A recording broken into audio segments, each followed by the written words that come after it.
Hello everyone. पिछले turn पे हम लोगों ने किसी भी जनरल फिगर का, प्लेन फिगर का, एरिया का मोमेंट ऑफ इनर्शिया डिराइव किया था using integration about any axis, और खासकर हमने वो एक्सिस सेंट्रोइडल एक्सिस ली थी। और पिछले दो टर्नों में हम लोगों ने रेक्टेंगल का moment of inertia BD3/12, triangle का BH3/36, सर्कल का πD4/64 ये प्रूव कर दिया था using integration about the centroidal axis. चलिए, वो तो डेरिवेशन की बात थी, फॉर्मूला कैसे आया वो सब चीज हमें देखनी थी, और हमें मैथमेटिक्स सीखनी थी, इंटीग्रेशन सीखना था, वो सब चीज हमने देखी। तो वापस हम अपने न्यूमेरिकल प्रॉब्लम्स पर आते हैं, क्योंकि हमारे लिए न्यूमेरिकल प्रॉब्लम्स करना बहुत जरूरी है। तो आज हम लोग देखने जाएंगे कैसे, how to determine the moment of inertia of a composite figure about it centroidal axis, यानी कि सेंट्रोइडल एक्सिस के अबाउट कैसे मोमेंट ऑफ इनर्शिया किसी कंपोजिट फिगर का निकालना है, इस चीज को हम देखेंगे। और यहां पर हमारे पास सारे फॉर्मुलेस हमें पता होने चाहिए और पैरेलल एक्सिस थ्योरम हमें लगाना आना चाहिए। तो पहले कंसेप्ट देखते हैं कि कोई एक जनरल फिगर ले लेते हैं, अभी न्यूमेरिकल पे नहीं आते, पहले कोई एक ऐसा ही कोई फिगर ले लेते हैं और उससे सीखते हैं कि कैसे हम न्यूमेरिकल को सॉल्व करेंगे, फिर न्यूमेरिकल्स में उसको कन्वर्ट करते हैं। तो चलिए एक जनरल फिगर ले लेते हैं इस तरीके से।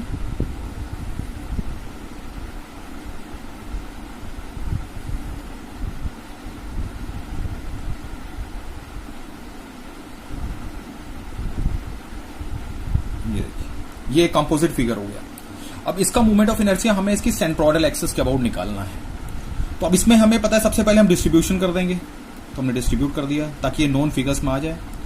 तो हमारे पास एक रेक्टेंगल हो गया, एक ट्रायंगल हो गया, और एक हमारे पास सेमी सर्कल हो गया। एक ऐसे ही जनरल कोई कंपोजिट फिगर हमने ले लिया, और हमारा मकसद है कि सेंट्रोइडल एक्सिस के अबाउट मोमेंट ऑफ इनर्शिया को कैलकुलेट करना। कोई डायमेंशंस, इनके साइज वगैरह सब गिवन, अभी हम उन चीजों को नहीं लिख रहे हैं। तो अब हमें सबसे पहले सेंट्रोइडल एक्सिस, अब इस कंपोजिट फिगर की सेंट्रोइडल एक्सिस, अब इस कंपोजिट फिगर की सेंट्रोइडल एक्सिस कहां पर होगी, यानी कि इस पूरे फिगर का जो यहां पर सेंट्रोइड होगा, यानी कि इस पूरे फिगर का जो ओवरऑल सेंट्रोइड होगा, उससे जो उसकी एक्सिस गुजरेगी वही सेंट्रोइडल एक्सिस की जरूरत हमें है। उसी के अबाउट हमें मोमेंट ऑफ इनर्शिया निकालना है। यानी कि अभी हमारे पास एक्सिस ही नहीं है जिसके अबाउट हमें मोमेंट ऑफ इनर्शिया निकालना है, क्योंकि हमें ये नहीं पता कि सेंट्रोइड कहां पर होगा, इस कंपोजिट फिगर का सेंट्रोइड कहां पर होगा। इसका मतलब है कि इन प्रॉब्लम्स को करने के लिए, जब सेंट्रोइडल एक्सिस के अबाउट न्यूमेरिकल्स को करने के लिए हमें सबसे पहले इस फिगर का, इस कंपोजिट फिगर का सेंट्रोइड निकालना ही निकालना होगा। उस सेंट्रोइड को निकालेंगे, फिर उससे एक्सिस ड्रॉ करेंगे। एक बार वो हमें एक्सिस मिल जाएगी तो फिर उसके अबाउट हम निकालने की कोशिश करेंगे कैसे पैरेलल एक्सिस थ्योरम लगा के उसको सॉल्व करते हैं। ये चीज हमें ध्यान रखना है। इसका मतलब है हमें थोड़ी देर के लिए मोमेंट ऑफ इनर्शिया को भूल जाना है, हमें सिर्फ सोचना है कि कैसे हम इसका सेंट्रोइड निकालते हैं। और सेंट्रोइड हम लोग पहले भी डिस्कस कर चुके हैं। अब सेंट्रोइड निकालने के लिए भी आपको कोई ना कोई एक्सिस की जरूरत पड़ती है। तो मान के चलते हैं यहाँ पर किनारे पर इसको ओरिजिन मान लेते हैं, और यहीं से बिल्कुल सिंपल सबसे किनारे पर ये एक्स एक्सिस हो गया, और इसको टच करते हुए ये हो गया that is Y axis. Okay, ये हमने एक्सिस बना ली। अब जब हमने एक्सिस बना ली तो इस फिगर का सेंट्रोइड यहाँ पर होगा, जैसे हम लोगों ने पहले सेंट्रोइड में किया था। एक एक फिगर को अलग अलग ड्रॉ करेंगे। मान के चलते हैं इस रेक्टेंगल का सेंट्रोइड यहाँ पर होगा, तो इसके कोऑर्डिनेट्स को हम लिख दे रहे हैं यहाँ पर इस तरीके से। इसके कोऑर्डिनेट्स को मान लेते हैं x1 y1। x1 y1 is the centroid of the first figure. Triangle का बेस के नजदीक होता है, मान लेते हैं यहाँ पर है, तो इसका जो सेंट्रोइड होगा दैट इज x2, y2। वो हम लोग डिटरमाइन कर लेंगे जब न्यूमेरिकल्स करेंगे तो। और सेमी सर्कल का सेंटर से यहाँ पर कहीं इस पोजीशन पर होगा। सिमेट्रिकल एक्सिस को अगर हम एज्यूम करें तो यहाँ पर कहीं सेंट्रोइड होगा, तो यानी कि ये जो हमारे पास कोऑर्डिनेट हो जाएंगे, this coordinate will B x3, y3। Okay, ये हमने इंडिविजुअल सेंट्रोइड्स निकाल लिए। फिर हमें पता है कि हम x बार का फॉर्मूला लगा देंगे, that is x bar is equal to a1x1 plus a2x2 plus a3x3 divided by a1 plus a2 plus a3। ये हम लोगों ने पहले सीख लिया था कंपोजिट फिगर के साथ। और इसी तरीके से y बार को डिटरमाइन कर लेंगे, a1y1 plus a2y2 plus a3y3 divided by a1 plus a2 plus a3। हम सेंट्रोइड को इसलिए निकाल रहे हैं क्योंकि अभी हमें एक्सिस ही नहीं पता इस पूरे फिगर की सेंट्रोइडल एक्सिस कहां पर होगी। क्योंकि एक्सिस जब ड्रॉ होगी, दिखेगी हमें, तो फिर हम मोमेंट ऑफ इनर्शिया पर अप्रोच करेंगे। तो मान लेते हैं हमने x बार और y बार डिटरमाइन कर लिया और एरियाज इनके कैलकुलेट कर लिए। मान लेते हैं इस पूरे फिगर का सेंट्रोइड, थोड़ी देर के लिए मान लेते हैं यहां पर कोई लोकेशन आ गया, कोई वैल्यूज आ गई, यहां पर आ गया। तो यानी कि ये हो गया पूरे फिगर का centroid, that is overall centroid, that is x bar and y bar. Okay, ये हो गया x बार y बार। अब इससे हम कोई एक्सिस ड्रॉ कर देते हैं। आपको ये एक्सिस अब भूल जानी है, जो हमने एक्सिस यहाँ पर बनाई थी ये तो सिर्फ सेंट्रोइड के लिए कर दी थी, और इनका कोई मकसद नहीं है। अब हम इससे कोई एक्सिस ड्रॉ कर लेते हैं। मान के चलते हैं हमने एक्सिस इस तरीके से ड्रॉ कर दी जो कि इस ओवरऑल सेंट्रोइडल एक्सिस से गुजरेगी, ये। और मान के चलते हैं इसको हम डबल एक्स कहते हैं। यानी कि हम कह सकते हैं what do you mean by double x? Double x से आपका क्या मतलब है? तो double x is the horizontal centroidal axis. ये हॉरिजॉन्टल सेंट्रोइडल एक्सिस हुई इस पूरे फिगर की हॉरिजॉन्टल सेंट्रोइडल एक्सिस, और इसी के अबाउट हमें मोमेंट ऑफ इनर्शिया डिटरमाइन करना है। तो अब बात आती है कैसे डिटरमाइन किया जाए। तो आप पैरेलल एक्सिस थ्योरम लगाएंगे। तो पैरेलल एक्सिस थ्योरम लगाने का मतलब है आप एक एक फिगर को इस एक्स के रेस्पेक्ट में देखेंगे और पैरेलल एक्सिस थ्योरम लगा के उसका मोमेंट ऑफ इनर्शिया पता करेंगे। फिर तीनों फिगर का अलग अलग निकाल के फिर हम उसको टोटल ऐड कर देंगे। तो चलिए देखते हैं पहले फिगर का। मान के चलते हैं पहला फिगर है, अभी हम सिर्फ कंसेप्ट आपको समझा रहे हैं। मान के चलते हैं ये आपका पहला फिगर है इस तरीके से, ठीक हो गया। अब हमें ये ओवरऑल सेंट्रोइडल एक्सिस जरूर बना देनी है जहां भी उसकी लोकेशन हो, उससे कोई फर्क नहीं पड़ता। जैसे अभी ये रेक्टेंगल के कहीं अंदर ही पड़ रहा है, हो सकता है बाहर भी पड़ जाता, कहीं पर भी पड़ेगा, तो आपको उससे मतलब नहीं, आपको उसका ओवरऑल। अब यही जो एक्स एक्स है इसके अबाउट हमें इस रेक्टेंगल का मोमेंट ऑफ इनर्शिया पता करना है, एक एक करके पता कर रहे हैं। ये एक्स एक्स है। अब हमें पैरेलल एक्सिस थ्योरम पता है। पैरेलल एक्सिस थ्योरम पता है कि किसी भी फिगर का यदि किसी भी एक्सिस के अबाउट यदि मोमेंट ऑफ इनर्शिया निकालने को आपसे कहा गया है तो सबसे पहले उस फिगर का सेंट्रोइड लोकेट करते हैं। अब इस रेक्टेंगल का सेंट्रोइड यहां पर कहीं होगा, और ये हमने कहीं ना कहीं हमने जब सेंट्रोइड निकाला होगा तो ये कोऑर्डिनेट्स हमने वैसे भी निकाले होंगे x1 y1, और वो चीज यहां पर रिपीट हो रही है। यानी कि ये पहले फिगर की अपनी centroidal axis, it is its own centroidal axis. मान के चलते इसको GG1 नाम देते हैं, और XX पूरे फिगर की ओवरऑल सेंट्रोइडल एक्सिस होगी। तो XX भले ही पूरे फिगर की ओवरऑल सेंट्रोइडल एक्सिस होगी, लेकिन ये जस्ट एक पैरेलल एक्सिस की तरह काम करेगी। और हम कैसे कैलकुलेट करेंगे? हम इस तरीके से कैलकुलेट करेंगे कि फिगर नंबर 1 का यदि हमें XX के अबाउट निकालना है तो फिगर नंबर 1 का जो मोमेंट ऑफ इनर्शिया होगा अपनी सेंट्रोइडल एक्सिस के about plus area into in दोनों के बीच का जो डिस्टेंस है। मान के चलते डिस्टेंस को y भी लिख सकते हैं या y लिख सकते हैं या d लिख सकते हैं। मान चलो हमने y लिखा तो ये y होगा। यहां पर ध्यान देना है y इज द डिस्टेंस या perpendicular distance between the two axis. अब ठीक है, अब जैसे रेक्टेंगल है तो रेक्टेंगल का हम फॉर्मूला लिख देंगे, that is equal to BD³ divided by 12, ये हो जाएगा। एरिया इस रेक्टेंगल का हम इजीली डिटरमाइन कर सकते हैं, साइज गिवन होगी। वैसे भी जब हमने यहां पर सेंट्रोइड निकाला होगा तो A1 जरूर निकाला होगा, तो वही एरिया हम यहां पर नोट करके यहां पर लिख सकते हैं A1। अब सबसे इंपॉर्टेंट चीज आपको ये ध्यान देनी कि कैसे इन दोनों के बीच का जो डिस्टेंस है, गैप है, परपेंडिकुलर डिस्टेंस, वो निकाला जाए, ये हमें ध्यान रखना है। अब इसको हम बड़े आराम से निकाल सकते हैं। जैसे देखिए ये जो कोऑर्डिनेट है, ये जो कोऑर्डिनेट्स हैं, this coordinate is x1, y1, क्योंकि ये पहले फिगर का सेंट्रोइड था वैसे भी, और ये जो कोऑर्डिनेट था, this coordinate was the overall centroid position, तो ये x बार y बार इस तरीके से हो जाएगा। अब इन दोनों के बीच में यानी खड़ा डिस्टेंस निकालना है। अब इसका जो कोऑर्डिनेट है वो y1 है और इसका कोऑर्डिनेट y बार है। अगर मान के चलो हम यहां पर ऐसे देख लेते हैं, जैसे ये इस तरीके से है, ये मान लेते हैं y एक्सिस, ये x एक्सिस, ओके। कोई कोऑर्डिनेट है यहां पर, इसके जो कोऑर्डिनेट्स, इसको पॉइंट है, उसके कोऑर्डिनेट्स हैं x1, y1। कोई कोऑर्डिनेट यहां पर है और इसके पॉइंट यहां पर है, सॉरी, और इसके कोऑर्डिनेट्स हैं x बार, y बार। अब इन दोनों के बीच का हमें ये वर्टिकल गैप निकालना है। तो ये बहुत इजी है, क्योंकि ये जो पोजीशन है ये बिल्कुल बॉटम से y बार की डिस्टेंस पर होगा, और ये जो पॉइंट है ये बॉटम से y1 की डिस्टेंस पर होगा। यानी कि इन दोनों के बीच का जो ये गैप होगा, this gap y, it will be simply equals to y bar minus y1। इसका मतलब है इन दोनों के बीच का जो डिस्टेंस होगा, that is y, this y, it will be equals to y bar minus y1, okay, y bar minus y1। इस तरीके से इन दोनों के बीच का गैप निकल जाएगा, और उसको हम लोग यहां पर यूज कर सकते हैं, that is y bar minus y1 का स्क्वायर। इस तरीके से हम लोग कैलकुलेट कर लेंगे। चलिए अब जैसे मान के चले सेकंड फिगर को भी देखते हैं, और उसमें भी सेम चीज हम देखेंगे। सेकंड फिगर को देखते हैं, तो सेकंड फिगर की सिचुएशन कुछ इस तरीके से है। ये हमने ट्रायंगल यहां पर ड्रॉ कर दिया, ओके। अब ये मान लेते हैं यहां कहीं पूरे फिगर का ओवरऑल सेंट्रोइड था, this was x bar, y बार, पूरे फिगर का सेंट्रोइड था। अब इससे हम इसके सेंट्रोइडल एक्सिस यहां ड्रॉ कर देते हैं इस तरीके से, और इसका नाम रख देते हैं डबल एक्स।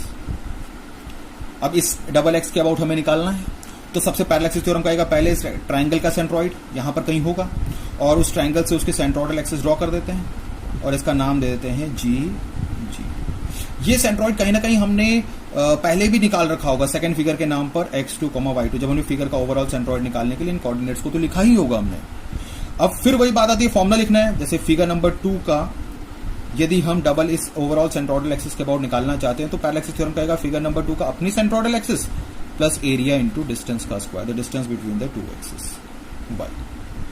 ओके, फिर वही बात आती है कि ये सेंट्रॉइड की जो वर्टिकल पोजीशन है वो y बार है और इसका जो y कोऑर्डिनेट है दैट इज y2, तो इन दोनों के बीच का जो डिस्टेंस हो जाएगा that is y, that will be simply equals to y bar minus y2, क्योंकि वही इसकी हाइट यहां से अगर हम रेफरेंस एक्सिस यहां से लेते, रेफरेंस एक्सिस यहीं पर थी, तो यहां से अगर हम देखेंगे तो ये y बार पोजीशन पर है, ये y1 पोजीशन पर है, तो उनके बीच का जो वर्टिकल डिफरेंस है, हाइट का जो डिफरेंस होगा that will be simply equals to y bar minus y2। यानी कि फॉर्मूला हमारा हो जाएगा IG2 plus area into Y bar minus y2 का स्क्वायर। इसी तरीके से थर्ड फिगर का निकालेंगे और total movement of inertia I(xx) के अबाउट इस तरीके से निकल जाएगा, that is I1xx plus I2xx plus I3xx। इस तरीके से हम मूवमेंट ऑफ इनर्शिया को सेंट्रोइडल एक्सिस के अबाउट डिराइव कर सकते हैं। तो ये तो हो गया हॉरिजॉन्टल सेंट्रोइडल एक्सिस। अब बात आती है कि वर्टिकल के केस में कैसा होगा। तो वर्टिकल उसी फिगर को हम देख लेते हैं, वर्टिकल के केस में भी देख लेते हैं। मान के चलते हैं ये हमारा फिगर इस तरीके से था, ओके, ये था। अब हम vertical overall vertical centroidal axis को वाई बाई, तो हमने ओवरऑल पहले ओवरऑल सेंट्रोइड को लोकेट कर लेते हैं। मान चलो ओवरऑल सेंट्रोइड यहाँ कहीं हमने डिटरमाइन किया था और इसके जो कोऑर्डिनेट्स थे that was x bar comma y बार, इस तरीके से था। अब हम इससे इस तरीके से एक एक्सिस ड्रॉ कर देते हैं। ये फिगर की ओवरऑल सेंट्रोइडल एक्सिस होगी that is double y, this will be the overall centroidal axis. अब फिर वही बात आती है कि निकालना है तो हम एक एक फिगर का निकालेंगे। तो पहले फिगर का निकालेंगे, this is figure number 1, this is figure number 2, this is figure number 3। चलिए फिगर नंबर 1 को ड्रॉ, अगर सबसे पहले फिगर नंबर 1 को एक फिगर को सीख लेते हैं, बाकी को हम वैसे अप्लाई कर देंगे। तो जब हम फिगर नंबर 1 ड्रॉ किए, ये फिगर की ओवरऑल सेंट्रोइडल एक्सिस थी, रेक्टेंगल के अंदर पड़ रही है वो अलग बात है, लेकिन ये पूरे कंपोजिट फिगर की ओवरऑल सेंट्रोइडल एक्सिस होगी दैट इज y बाई। फिर वहीं पर पैरेलल थ्योरम लगाना है। तो पैरेलल थ्योरम निकालना है कि इस एक्सिस के अबाउट निकालना है, तो पहले इस फिगर का अपना सेंट्रोइड, इस फिगर का अपना सेंट्रोइड यहां पर होगा बीच में, यहां पर कहीं, और इससे इसकी एक सेंट्रोइडल एक्सिस ड्रॉ कर देते हैं और मान के चलते हैं सेंट्रोइडल एक्सिस को हम लोग मान लेते हैं जी वर्टिकल सेंट्रोइडल एक्सिस। इसके कोऑर्डिनेट्स हमें पहले ही पता है that is x bar comma y बार, और ये कोऑर्डिनेट्स हमें पता है that is x1 comma y बार। तो फिर हमें y के अबाउट निकालना है, तो हम लिख सकते हैं I1 y it is equal to IG1 plus area into the distance between the two axis. अब चूंकि दोनों एक्सिस बिल्कुल वर्टिकल हैं तो ये होगा इन दोनों के बीच का gap, this is the gap. आप चाहे d लिख सकते हैं, चाहे इसको x भी लिख सकते हैं क्योंकि हॉरिजॉन्टल x है। अब यानी कि हमें ये डिस्टेंस चाहिए, x चाहिए। जैसे हमने वहां पर निकाला था वैसे हम यहां पर भी दिमाग लगा सकते हैं। मान के चलते हैं कि ये जैसे इस तरीके से रेक्टेंगल था, ये कोऑर्डिनेट यहां पर है, एक कोऑर्डिनेट यहां पर है, ये रेफरेंस एक्सिस है। इसका मतलब है ये जो कोऑर्डिनेट होगा यहां से यहां तक दिस इज x1 एंड ये जो डिस्टेंस यहां से यहां तक है दिस डिस्टेंस इज x बार। अब इन दोनों के बीच में गैप निकालना है, तो ये वाला गैप चाहिए, यानी कि यहां से यहां तक लेंथ x बार है, यहां से यहां तक लेंथ x1 है, तो इन दोनों के बीच का जो गैप आ जाएगा, जो डिस्टेंस आ जाएगा that will be simply equals to जो हमारा x हो जाएगा x, that will be simply equals to x bar minus x1। जैसे वहां y बार माइनस y1 था, यहां पर x बार माइनस x1। तो यानी कि हम लिख सकते हैं that is equal to IG1 plus area को A1 लिख सकते हैं और यहां से हो जाएगा x बार माइनस x1 का स्क्वायर। ओके, इसी तरीके से सेकंड फिगर का, इसी तरीके से थर्ड फिगर का आप मोमेंट ऑफ इनर्शिया निकाल सकते हैं। और IG2 plus A2 into X bar minus x2 का square, IG3 plus A3 into X bar minus x3 का स्क्वायर, और इस तरीके से प्रक्रिया, ये जो क्रम है ये चलता रहेगा।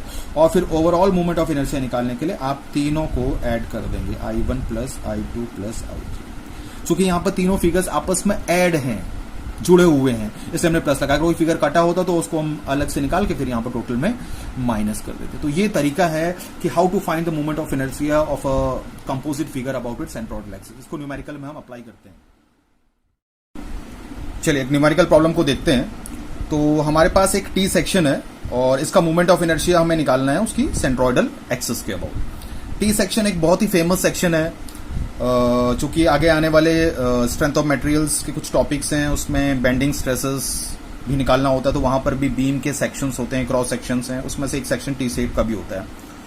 तो टी सेक्शन, आई सेक्शन, इस तरीके से सेक्शन काफी इंपॉर्टेंट होते हैं और उनका मोमेंट ऑफ इनर्शिया निकालना हमें पड़ता ही है, और इसीलिए हम टी सेक्शन से स्टार्ट कर रहे हैं और ये फेमस सेक्शन है और हमें निकालना है सेंट्रोइडल एक्सिस के अबाउट। तो ठीक है, अभी हमने इस कंसेप्ट देखा, तो सबसे पहले इस फिगर का सेंट्रोइड निकालेंगे, इस टी सेक्शन का।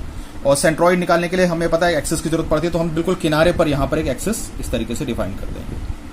मान के चलते हैं ये वाई एक्सिस है, ये सिर्फ सेंट्रोइड निकालने के लिए यूज होता है, ये हमने अभी बता दिया था आपको इस तरीके से। ओके, ये एक्स एक्सिस।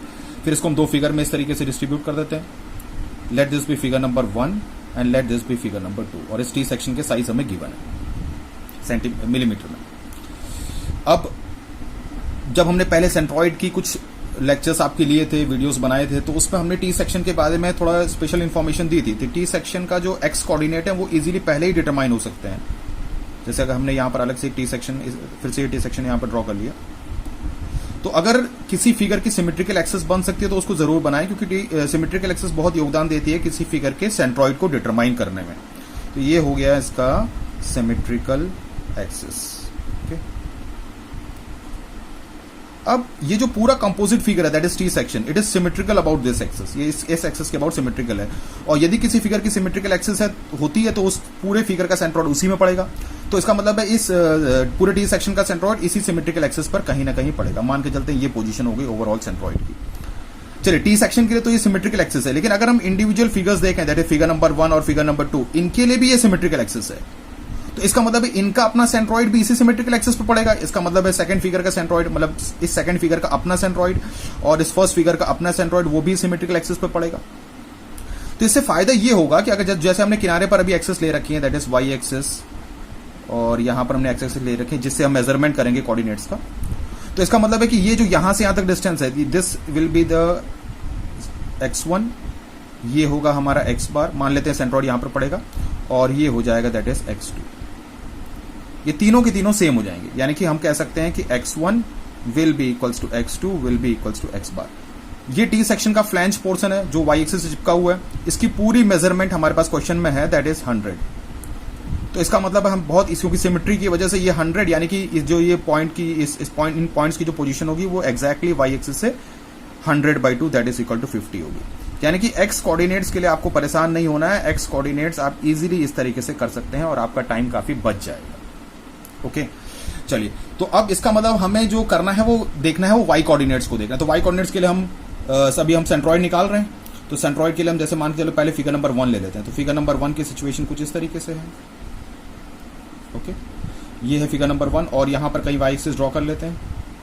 ये हो गया y एक्सिस, ये हो गया ओरिजिन, और ये हो गया हमारा x एक्सिस। ओके, ये साइज हमारे पास 20 है और ये चूंकि ये पूरा 100 है, यहां से यहां तक कंप्लीट 100 है और ये 20 है। इसका मतलब इस रेक्टेंगल का जो अपना हाइट होगा या उसके ये वाली जो साइज होगा, that size will be simply equals to 80।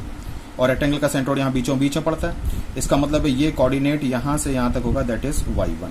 Okay, तो y1 की वैल्यू इजीली लिखी जा सकती है, that is 80/2 that is equal to 40। Area easily determine कर सकते हैं, दैट इज 20 इंटू 80, 20 इंटू 80 ये हो जाएगा 16। ये कोई बड़ा काम नहीं, कैलकुलेट आप आराम से कर सकते हैं। उसके बाद देखते हैं figure second. Second figure is again a rectangle और सिर्फ y कोऑर्डिनेट में हम इंटरेस्टेड है, क्योंकि x कोऑर्डिनेट के बारे में तो हमने सिमेट्री के योगदान से कर लिया। y एक्सिस और यहां कहीं देखिए y एक्सिस है, यहां कहीं ओरिजिन होगा और ये होगा हमारा दैट इज x एक्सिस। अब जहां से ये स्टार्ट हो रहा है, दिस डिस्टेंस इज 80 और ये है इसका thickness that is equal to 20 और दिस साइज इज 100। यहां पर पड़ेगा इसका सेंट्रोइड, यानी कि ये जो कोऑर्डिनेट होगा, this coordinate will be equals to y2। Okay, ये y2 होगा।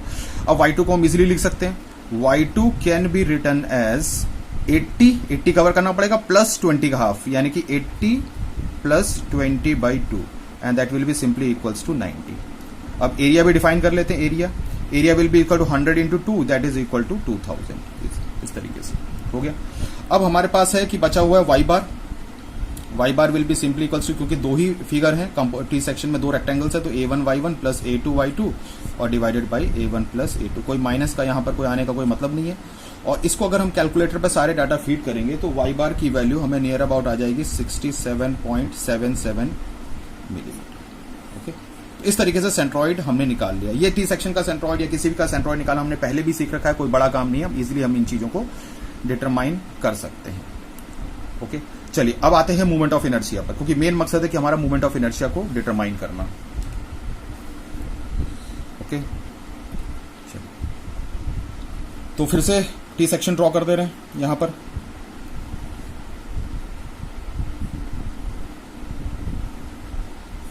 और थोड़ा स्पीड से करेंगे, कंसेप्ट हम लोगों ने सीख लिया अभी। ओके, अब हमारे पास ये है, जैसे ये सेकंड फिगर का अपना सेंट्रॉइड होगा, ये फर्स्ट का अपना होगा, और ओवरऑल मान लेते हैं यहां पर, यानी कि ये जो कोऑर्डिनेट होगा, this coordinate will be simply equals to x1, y1, और इसके कोऑर्डिनेट्स थे x1 की वैल्यू 50 थी और y1 की value, sorry this is x2, y2, ये सेकंड फिगर था x2, y2, और ये 50, दैट इज 90। ओके, ये पहले फिगर का सेंट्रॉइड था, दिस वाज x1, y1, और इसके कोऑर्डिनेट्स थे 50, 40, and this was the overall centroid, that is x bar, y bar. x बार तो वही रहेगा, दैट इज 50 क्योंकि सेम है, और y बार हमने कैलकुलेट कर लिया था, दैट इज 67.77।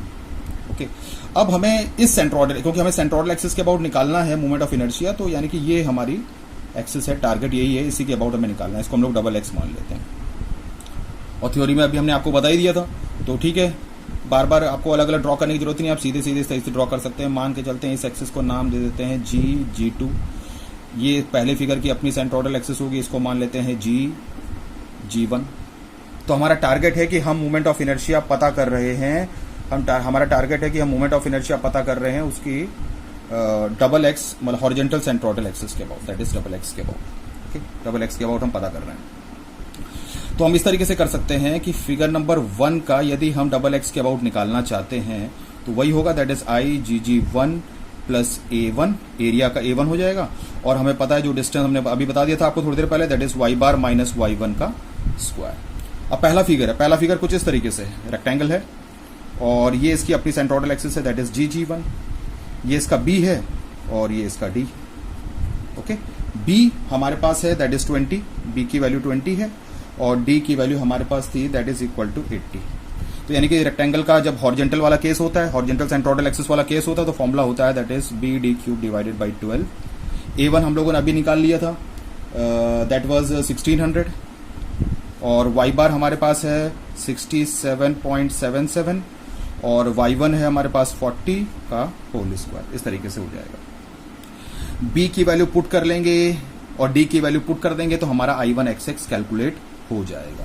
ओके, अब आते हैं सेकंड फिगर पर। फिगर नंबर 2 का जब हम डबल एक्स के अबाउट निकालेंगे तो वही फॉर्मूला होगा, दैट इज IgG2। अब सिंपल हो गया है, इसको फॉर्मूले आराम से हम लिख सकते हैं, A2 plus A2 into IgG2 plus A2 into y bar minus y2 का होल स्क्वायर। इस तरीके से हम लिख सकते हैं। और IgG2 again it is a rectangle, तो it will be again BD³ by 12। अगर हम इसको देखते हैं सेकंड फिगर को, सेकंड फिगर की सिचुएशन कुछ इस तरीके से है, ये इसकी सेंट्रॉइडल एक्सिस है इस तरीके से। ओके, ये सेंट्रॉइडल एक्सिस हो गई। तो अब ये साइज इसका B होगा, this size is B and this size is D। Okay, ये B हो गया, ये D हो गया।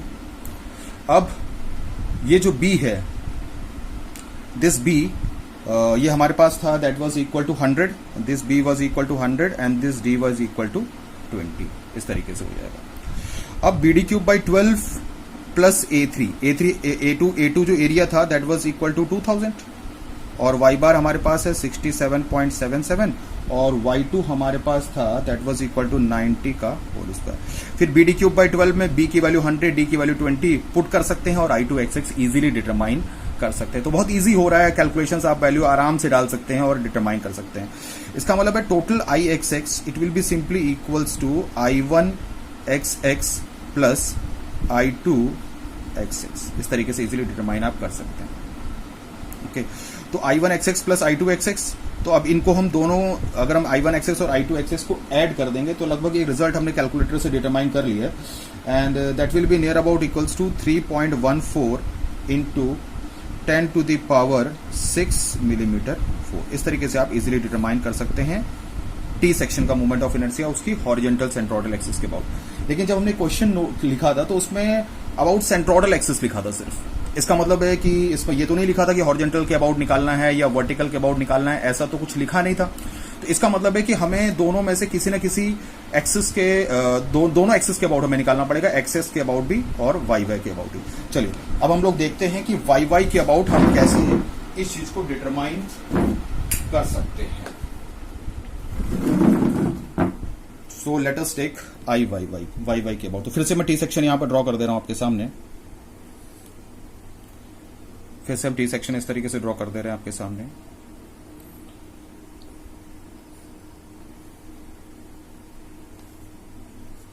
Okay, this is the case. This is figure number 1, this is figure number 2. ये फिगर का ओवरऑल सेंट्रॉइड होगा, ये पहले फिगर का सेंट्रॉइड होगा, ये सेकेंड फिगर का सेंट्रॉइड होगा। अब जब हम वर्टिकल सेंट्रॉइडल एक्सिस बनाएंगे, ओवरऑल वर्टिकल सेंट्रॉइडल एक्सिस, तो वो चूंकि ये हमारा जो ओवरऑल सेंट्रॉइड है that is X bar and Y bar, तो अगर हम इससे ओवरऑल सेंट्रॉइडल एक्सिस बनाएंगे तो उसका नाम हम लोग लिख दे रहे हैं दैट इज वाई वाई। लेकिन चूंकि सिमेट्री थी और तीनों सेंट्रॉइड एक ही जगह से गुजर रहे हैं, इसका मतलब है जो सेकंड फिगर का सेंट्रॉइडल एक्सिस होगा, पहले फिगर का सेंट्रॉइडल एक्सिस होगा और वाई वाई होगा, तीनों सेम हो जाएंगे। यानी कि हम इसको वाई वाई भी कहेंगे और इसको हम पहले फिगर की सेंट्रॉइडल एक्सिस भी कहेंगे और दूसरे फिगर की सेंट्रॉइडल एक्सिस भी कहेंगे, GG1 और GG2। ओके, तो अब हमें वाई वाई के अबाउट डिटरमाइन करना है। Now we have to determine the moment of inertia about the vertical centroidal axis y y. तो हमने कैसे किया था, जैसे फिगर नंबर 1 का जब हम वाई वाई के अबाउट निकालेंगे तो फिगर नंबर 1 का मोमेंट ऑफ इनर्शिया अपनी सेंट्रॉइडल एक्सिस के अबाउट प्लस A1, और यहां पर जब एक्सिस खड़ी हो जाती है, वर्टिकल हो जाती है, तो situation was x bar minus x1 का स्क्वायर। अब वर्टिकल सिचुएशन है तो पहला फिगर ले रहे हैं, दिस इज फर्स्ट फिगर, तो फर्स्ट फिगर की सिचुएशन कुछ इस तरीके से है और ये इसकी वर्टिकल सेंट्रॉइडल एक्सिस है, this is D and this is B। तो इसमें यहां इस केस में फॉर्मूला हमारा लग जाएगा दैट इज DB³/12। एरिया हमारे पास था दैट वाज 1600। अब x बार माइनस x1 है, x बार की वैल्यू भी 50 है, x1 की वैल्यू 50 है, तो वो तो 0 हो जाएगा, यानी कि ये वाला पार्ट अल्टीमेटली 0 का स्क्वायर हो जाएगा। वैसे भी हम देख रहे हैं कि वाई वाई GG1 और GG2 सब सेम हो जा रहा है, तो उनके बीच में कोई गैप है ही नहीं। अगर GG1 थोड़ा इधर होता तो गैप बन जाता, GG2 थोड़ा इधर होता तो गैप बन जाता, इस तरीके से सिचुएशन होती। लेकिन यहां पर तो ऐसा कुछ है नहीं और फिगर से भी पता चल रहा है कि गैप 0, यानी कि ये वाला पार्ट अल्टीमेटली 0 ही होना है। और अगर हम कैलकुलेशंस करके देखें x बार माइनस x1 तब भी वो चीज 0 आएगी, यानी कि it will be simply equals to DB³/12। अब इसका जो d है दैट वाज 80 इंटू 20 का क्यूब डिवाइडेड बाई 12। ओके, इसी तरीके से अब जब हम सेकंड फिगर पर आएंगे तो सेकंड फिगर पर फिर हम लिखेंगे IGG2 plus A2 into x bar minus x2 का स्क्वायर। तो IGG2 की जगह फिर हम रख देंगे दैट इज DB³/12, क्योंकि फिर आप देखिए रेक्टेंगल का ये वाला केस है, वर्टिकल चल रहा है सिचुएशन, तो ये this is D, this is B, तो जब भी वर्टिकल चलता है तो DB³/12 भी लगता है, तो यानी कि DB³/12 और x ये वाला टर्म जो है वो 0 हो जाएगा। और इसका जो D है, दिस D वाज 20 और दिस B वाज 100, तो 20 इंटू 100 का क्यूब डिवाइडेड बाई 12। इसका मतलब जो टोटल मूवमेंट ऑफ इनर्शिया होगा I y y that will be simply equals to I1 y y plus I2 y y, और इन दोनों को ऐड कर देंगे तो नियर अबाउट आपका रिजल्ट आएगा 1.72 into 10 to the power 6 millimetre 4। ये सब आपके वैल्यू कैलकुलेटर से चेक कर सकते हैं। इस तरीके से बहुत इजीली हम horizontal centroidal axis, vertical centroidal axis के about movement of inertia calculate कर सकते हैं। वर्टिकल के अबाउट थोड़ा जल्दी हो रहा था क्योंकि सिमेट्री की वजह से एक्स कोऑर्डिनेट सेम हो गए थे, तो पैरेलल एक्सिस थ्योरम में जो प्लस करके एडिशनल पार्ट आता वो वैल्यू 0 हो जा रही थी, तो इजी हो गया था। तो टी सेक्शन एक फेमस सेक्शन है इसलिए हमने किया। तो चलिए ये तो एक प्रॉब्लम हो गई। चलिए नेक्स्ट प्रॉब्लम देखते हैं। ओके, चलिए अब यहां पर देखिए, ये हमारे पास एक फिगर दे रखा है और इसके डायमेंशंस दे रखे हैं और इसको शेड किया हुआ है इस तरीके से, और लिखा हुआ है calculate the movement of inertia about the centroidal double x axis. इसके अबाउट हमें मूवमेंट ऑफ इनर्शिया डिटरमाइन करना है। तो ठीक है, अब इसमें फिगर हमें दे रखा है, लेकिन अब हमें ये समझ ही में नहीं आ रहा कि ये फिगर किस तरीके से है, क्योंकि हम तो अपने जाने पहचाने फिगर्स जब हम बनाते हैं तो उसमें रेक्टेंगल हमें नजर आता है, ट्रायंगल नजर आता है, सेमी सर्कल नजर आता है, इस तरीके से। और अगर हम इस ट्रायंगल को देखें भी तो ये कोई राइट ट्रायंगल नहीं है, क्योंकि और हम जो भी हम फॉर्मुलेस में चीजों को देखते हैं हमेशा राइट ट्रायंगल को लेने की कोशिश करते हैं, हमेशा राइट ट्रायंगल को लेने की कोशिश करते हैं, लेकिन यहां पर तो राइट ट्रायंगल भी नहीं बनेगा। तो कुछ ना कुछ हमें दिमाग चलाना पड़ेगा, और सेंट्रोइडल लिखा है तो ओवरऑल सेंट्रोइड पता करना पड़ेगा। लेकिन पहले हम इसके फिगर्स तो समझें कि कैसे फिगर्स बनेंगे, किस तरीके से हम देखेंगे। तो हमें सबसे पहले इसको नोन फिगर्स में जरूर लेके आना है। अब कैसे करें? अब देखिए कुछ इस तरीके से एज्यूम कर सकते हैं, मान के चलते हैं यहां पर इस तरीके से ड्रॉ करके एक लाइन इस तरीके से एक्सटेंड करके इस तरीके से यहां पर, ये देखिए इस तरीके से। पहले तो फिगर्स नोन हो, फिर तो सेंट्रोइड निकालेंगे, मोमेंट ऑफ इनर्शिया निकालेंगे, वो सब करेंगे। लेकिन पहले ये ऐसा फिगर तो हमने देखा नहीं, क्योंकि हम राइट ट्रायंगल पर फोकस करते हैं और राइट ट्रायंगल है नहीं, तो इसलिए हम इसको कुछ रेक्टेंगल्स, कुछ राइट ट्रायंगल्स के टर्म्स में लाने की कोशिश कर रहे हैं। तो हम ये मान के चलेंगे कि एक कंप्लीट रेक्टेंगल हमारे पास रहा होगा। ठीक है, कंप्लीट रेक्टेंगल होगा, इसके साइज इजीली डिटरमाइन कर, this size is 4 + 4 8 and this size is 5, यानी कि एक रेक्टेंगल हमको पूरा मिल गया। और चूंकि हमें इस सरफेस को इस एरिया को ऑब्टेन करना है, इस लेमिना को ऑब्टेन करना है, तो इसका मतलब कैसे ऑब्टेन किया जाएगा, कैसे प्राप्त किया जाएगा? ये पूरा एक रेक्टेंगल है, इस रेक्टेंगल में से हम एक ये ट्रायंगल माइनस कर दें, एक ये ट्रायंगल माइनस कर दें और एक ये ट्रायंगल माइनस कर दें। ठीक है, माने कि कंप्लीट एक रेक्टेंगल होगा और इसमें से इन तीनों को हम माइनस कर दे रहे हैं। इसको हम ले लेते हैं, this is second figure, sorry, ये हो जाएगा आपका थर्ड फिगर और ये हो जाएगा फोर्थ फिगर। ये हो जाएगा second, this is second figure, this is third figure and this is fourth figure. और ये complete rectangle will be the first figure, यानी कि जो कंप्लीट रेक्टेंगल होगा, अगर मान के चलते हैं कोई कंप्लीट रेक्टेंगल इस तरीके से होगा, this will be our first figure. अब ये तीनों जो ट्रायंगल्स हैं वो राइट ट्रायंगल्स हैं, 90 डिग्री वाले ट्रायंगल्स हैं, मतलब ये भी 90 डिग्री वाला ट्रायंगल है, ये भी 90 डिग्री वाला ट्रायंगल है, ये भी नहीं, तो हमें कोई प्रॉब्लम नहीं है। यानी कि सेंट्रॉइड और मूवमेंट ऑफ इनर्शिया निकालने के लिए हमने अब अपना काम कर लिया। हमने एक रेक्टेंगल में से 3 90 डिग्री वाले राइट ट्रायंगल्स को रिमूव कर दिया है। तो सबसे पहले चूंकि सेंट्रोइडल एक्सिस के अबाउट निकालना है और सिर्फ एक ही एक्सिस के अबाउट निकालना है, सेंट्रोइडल एक्स, यानी कि हॉरिजॉन्टल सेंट्रोइडल एक्सिस के अबाउट हमें निकालना है। तो चलिए ठीक है, उसके बाद अब हमारे पास हमने वो तो एज्यूम कर लिया। अब सेंट्रोइड निकालने के लिए आपको एक्सिस जरूरत है, एक्सिस बिल्कुल आप किनारे पर लेंगे। तो यहीं से हमने जो ये बनाया है इसको हम लोग वाई एक्सिस मान लेते हैं इस तरीके से, और यहां पर हम लोग ओरिजिन मान लेते हैं और इसको हम लोग मान लेते हैं that is x axis. Okay, तो 1 by 1 हम लिखते हैं सेंट्रोइड। सबसे पहले हम लोग, हमारा टारगेट है कि how to find the centroid. ठीक है, सेंट्रोइड भी इसी बारे रिवाइज हो जाएगा, हालांकि हम लोगों ने पहले कर चुका है, लेकिन ठीक है, मूवमेंट ऑफ इनर्शिया करने से फायदा है कि सेंट्रोइड भी रिवाइज होता है। तो सबसे पहले हम लोग सेंट्रोइड निकालने के लिए फिगर नंबर 1 लेंगे।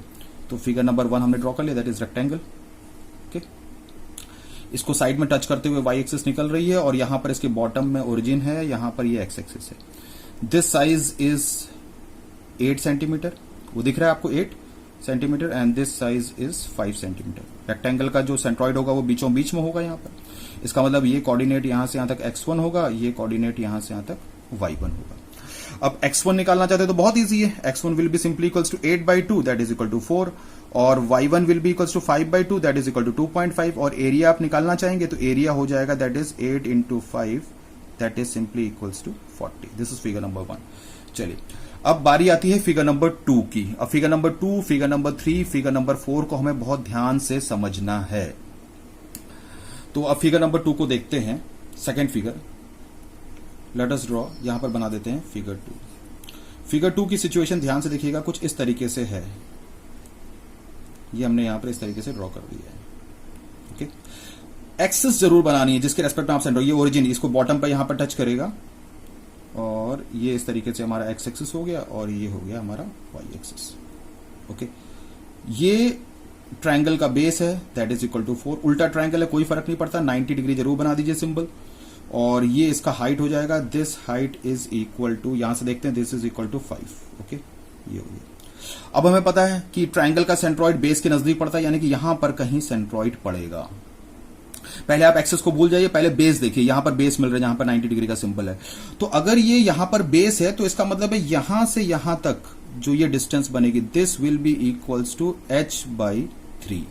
अब 1/3 याद रखिए कि बेस से 1/3 होता है, लेकिन चूंकि एक्सेस यहां पर है, एक्सेस यहां पर, और ये अब ये बेस यहां पर है, तो यानी कि ये जो डिस्टेंस होगी, this distance will also be equals to b/3, क्योंकि बेस से 1/3 और यहां से भी 1/3 पर, यहां से 1/3 नहीं पड़ेगा, बेस यहां पर है। अब चूंकि ये सेंट्रोइड है इस ट्रायंगल का, इस ट्रायंगल का सेंट्रोइड यहां पर, इसको फिर से एक बार बना दे रहे हैं, यहां पर इस तरीके से सिचुएशन चल रही है। ओके, यहां पर सेंट्रोइड है और एक्सिस यहां पर है आपके, वाई एक्सिस, ये ओरिजिन और ये एक्स एक्सिस। तो इसका मतलब है ये सेंट्रोइड है, तो ये डिस्टेंस हो जाएगा x1 and this distance will be equals to y1। ये हो गया x1 y1। अब हम देखते हैं x1, ये जो यहां से यहां तक x1 जो पोजीशन है, एक्सिस के हिसाब से x1 position, that will simply equals to b/3, यानी कि x1 will be simply equals to b/3 और b हमारे पास 4 है, यानी कि 4/3 दैट इज इक्वल टू 1.33। अब जहां तक बात है y1 की, अब y1 हमें लिखना है। अब y1 यहां से यहां तक है, यानी कि यहां से मेजर करना है y1। अब y1 को लिखने के लिए हम पूरी हाइट में से, ये पूरी जो हाइट है उसमें से हम h/3 माइनस कर देंगे, या हम डायरेक्ट 2h/3 भी लिख सकते थे, लेकिन ठीक है 1/3 के रेस्पेक्ट में लिखना ठीक रहता है, इजी भी रहता है। और आप 2/3 भी लिख सकते हैं डायरेक्ट, कोई प्रैक्टिस अगर आपको हो जाए तो 2/3 भी आप लिख सकते हैं, कोई ऐसा इश्यू आपके पास नहीं है। ओके, चलिए अब ये यानी कि y1 को हम लोग लिख सकते हैं h minus h/3, h minus h/3, इस तरीके से आप लिख सकते हैं। अब h कितना है इसका 5, this will be equals to 5 minus 5/3। अब 5 3 15 माइनस, यानी कि ये लगभग आपका आ जाएगा, दैट इज इक्वल टू 3.33। ये आ गया इसका 3.33 इज द y1 कोऑर्डिनेट। अब बारी आती है इसकी एरिया की, सॉरी दिस वो coordinate was x2 and this coordinate was y2, this was x2 and this was y2। Second figure चल रहा था इसलिए। अब इसका एरिया लिखते हैं, तो area will be equals to half base into height, तो हाफ इंटू 5 इंटू 4, तो half into 5 into 4 and that will be equals to simply equals to 10। तो इस तरीके से हमने कोऑर्डिनेट्स पता कर लिए सेकंड फिगर के, सेंट्रॉइड की। अब आती है बारी थर्ड फिगर की। चलिए थर्ड फिगर पर आते हैं जल्दी से। तो थर्ड फिगर, फिगर नंबर 3,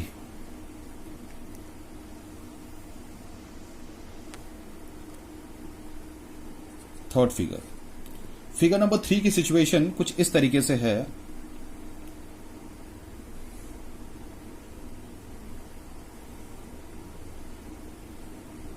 ये चल रहा है यहां पर इस तरीके से, ओके। और ये साइज यहां से यहां तक दैट वाज 4, ये 4 गिवन था, और ये size that was equal to 3, okay.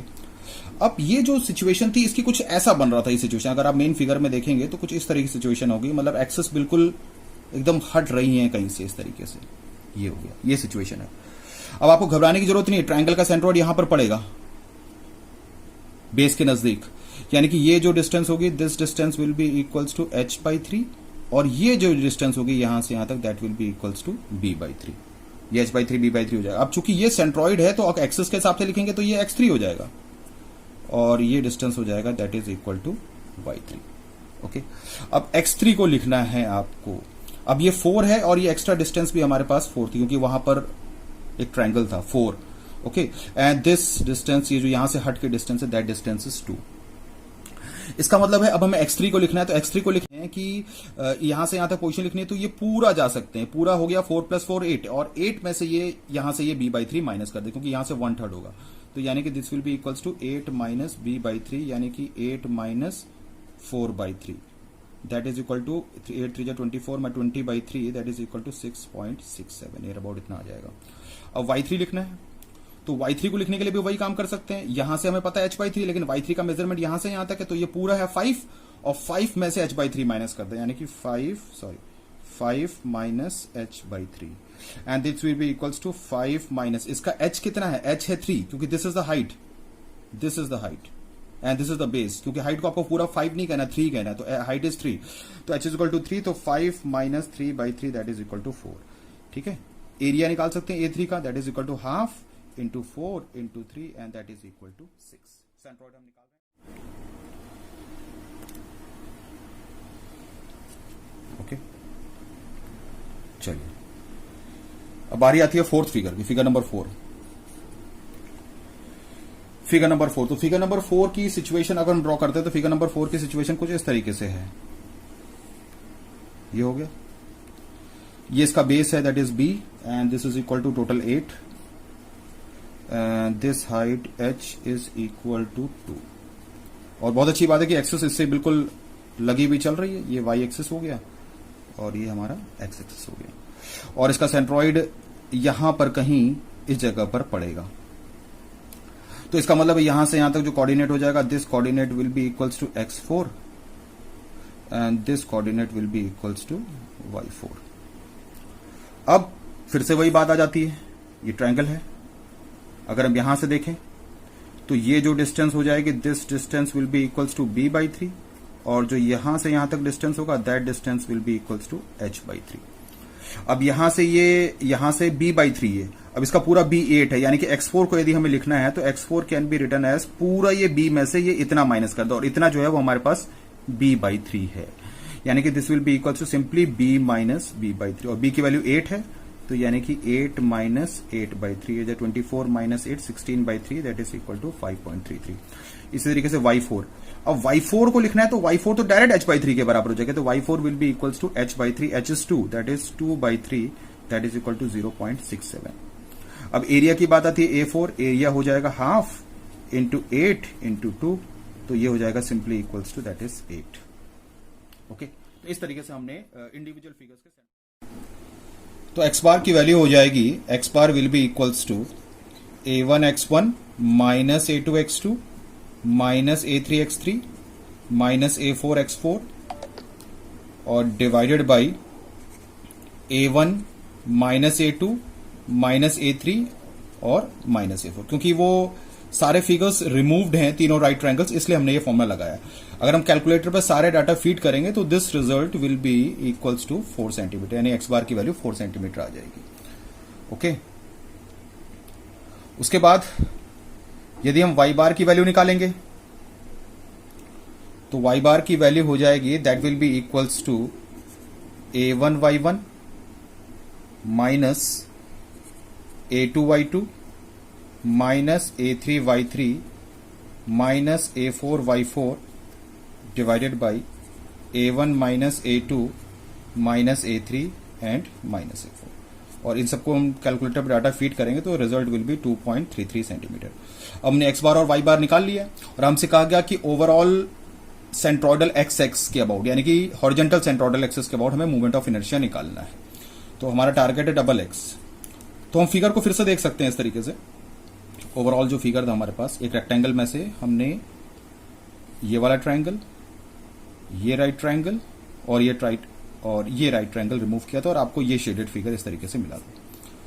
तो पूरे फिगर का ओवरऑल सेंट्रोइड मान लेते हैं यहां पर है, यानी कि दिस पोजीशन ऐसे मान लेते हैं randomly, this is X bar comma Y bar, जैसे कोऑर्डिनेट्स हमारे पास हैं, और इससे एक सेंट्रोइडल एक्सिस गुजार सकते हैं, दैट इज इस तरीके से, और इसका नाम दे सकते हैं डबल एक्स, और इसी के अबाउट हमें मूवमेंट ऑफ इनर्शिया डिटरमाइन करना है। तो हम इंडिविजुअल सेंट्रोइड्स को नहीं भी दिखाएंगे तो चलेगा, क्योंकि अब हमारे पास फॉर्मुलेस हैं, फॉर्मुले की सहायता से हम कर सकते हैं। जैसे मान के चलिए, अगर हम फिगर नंबर 1 का डबल एक्स के अबाउट निकालना है, जो रेक्टेंगल था इस तरीके से फिगर नंबर 1, इसका मूवमेंट ऑफ इनर्शिया निकालना है, तो I1 XX इस XX के अबाउट निकालना है, तो फिगर नंबर 1 की जो अपनी सेंट्रोइडल एक्सिस होगी IgG1 plus A1 into Y bar minus y1 का स्क्वायर। और फिगर नंबर 1 एक रेक्टेंगल है, तो हम IgG1 की जगह पुट कर सकते हैं BD3/12, ये हो गया, और प्लस एरिया उसका 40 था A1, और यहां से y बार है 2.33 और माइनस 4 का होल स्क्वायर। इस तरीके से आप इजीली डिटरमाइन कर सकते हैं, वैल्यू पुट करके इजीली डिटरमाइन कर सकते हैं। इसी तरीके से जब आप सेकंड फिगर पर आएंगे तो सेकंड फिगर का जो मूवमेंट ऑफ इनर्शिया होगा I2XX, that will be equals to IgG2 plus A2 into Y bar minus y2 का स्क्वायर। आपको घबराने की जरूरत नहीं, क्योंकि आपको कंसेप्ट ये पहले ही सिखा दिया गया है कि अगर सेंट्रोइडल एक्सिस के अबाउट निकालना है तो अपनी किसी ओवरऑल सेंट्रोइडल के अबाउट निकालना है तो अपनी centroidal axis plus area into y का स्क्वायर, इस तरीके से पता चल चुका है। तो आपको बस फिगर्स पता होने चाहिए। पहला रेक्टेंगल है, इसलिए हम BD3/12 यूज कर रहे हैं। अब सेकंड एक ट्रायंगल है, तो ट्रायंगल चाहे ऐसा भी हो, ये तीनों के तीनों राइट ट्रायंगल्स है, तो और चूंकि हॉरिजॉन्टल केस चल रहा है तो फॉर्मुला हमेशा वही रहेगा, that is BH3/36 plus second figure का एरिया हमारे पास 10 था, y bar is 2.33 and this was y1 था हमारे पास 2.5, this was 2.5, ओके, 2.5 का स्क्वायर, तो 2.33 और माइनस दिस was 3.33 का स्क्वायर, ये यहां पर 2.5 था। तो वैल्यूज आपको बस पुट करनी है और कोई दिक्कत नहीं है, बस y बार y1 जितने भी वैल्यूज हमने निकाले, यानी कि मेन आपको देखना है कि सेंट्रोइड पर फोकस करना है, कि सेंट्रोइड सही निकालना चाहिए, बाकी कोई चीज गलत नहीं होनी चाहिए। तो ये हो गया I1 और फिर I2, इसी तरीके से हम I3 और I4 निकालते हैं। ओके, फिगर का निकालेंगे that is I3xx. It will be simply equals to IgG3 plus A3 into y bar minus y3 का स्क्वायर. तो ये भी एक राइट ट्रायंगल है, तो फिर आप इससे रख सकते हैं BH3/36 plus A3. Third figure का जो हमारे पास एरिया था दैट वाज 6 और y बार की वैल्यू हमारे पास है 2.33 और थर्ड फिगर का y3 that is 4 that is equal to square. ठीक है, इस तरीके से 2.3 और ये वैल्यूज आप पुट कर सकते हैं. हर ट्रायंगल का जो साइज होगा B और H आपको पुट करते रहना पड़ेगा सारी वैल्यूज. इसी तरीके से जब फोर्थ का निकालेंगे आप तो फिर वही लगेगा BH3/36 क्योंकि फोर्थ भी एक ट्रायंगल है प्लस A4 का जो एरिया था दैट वाज 8 और y बार हमारे पास है 2.33 और यहां पर y बार माइनस y3 की जगह y4 आ जाएगा. y4 था हमारा 0.67 का स्क्वायर. सारे ट्रायंगल के BH सब्स्टिट्यूट करके हम इन सब की वैल्यूज डिटरमाइन कर सकते हैं और जो फाइनल मोमेंट ऑफ इनर्शिया होगा IXX, ये हमें ध्यान रखना है क्योंकि रेक्टेंगल में से तीनों फिगर्स को रिमूव कर दिया गया था. इसीलिए हम लिखेंगे I1XX minus I2XX minus I3XX and minus I4XX. This will, ये जो फाइनल जो भी आंसर हम लिखेगा उसको हम कैलकुलेटर से इजीली डिटरमाइन कर सकते हैं और इसकी जो यूनिट होगी that is centimetre to the power 4. Okay, इस तरीके से हम मोमेंट ऑफ इनर्शिया को कैलकुलेट कर सकते हैं. थोड़ा डायग्राम कॉम्प्लिकेटेड था लेकिन आपको समझना है. इसका मतलब ये कि जब हम सेंट्रोइडल एक्सिस के बाद मोमेंट ऑफ इनर्शिया कर रहे हैं तो फॉर्मूला बेस्ड हो जा रहा है सेंट्रोइडल एक्सिस के बाद, क्योंकि कंसेप्ट हमने आपको बता दिया था स्टार्टिंग में, तो अब ये इजी हो जा रहा है. बस ऐसा लग रहा है कि सेंट्रोइडल के अबाउट जो फॉर्मूला लिखना है जैसे BH3/36 एरिया हमने डिफाइन ही कर लिया सेंट्रोइड में, y बार y2 ये सब निकाल ही चुके हैं, फॉर्मूले में वैल्यूज करके पुट करना है. इसका मतलब, लेकिन गलती कहां होगी आपसे? गलती होगी सेंट्रोइड में. तो सेंट्रोइड को हमें ध्यान से करना था कि सेंट्रोइड की पोजीशन कैसे निकालते हैं, क्योंकि ट्रायंगल उल्टा पड़ रहा था, बेस से h/3 पड़ रहा था, वहां पर आपको चीजों को ध्यान रखना पड़ेगा. अगर सेंट्रोइड सही निकल गया तो ये तो निकलना इजी है क्योंकि कैलकुलेटर आपके पास, आप इजीली कैलकुलेट कर सकते हैं.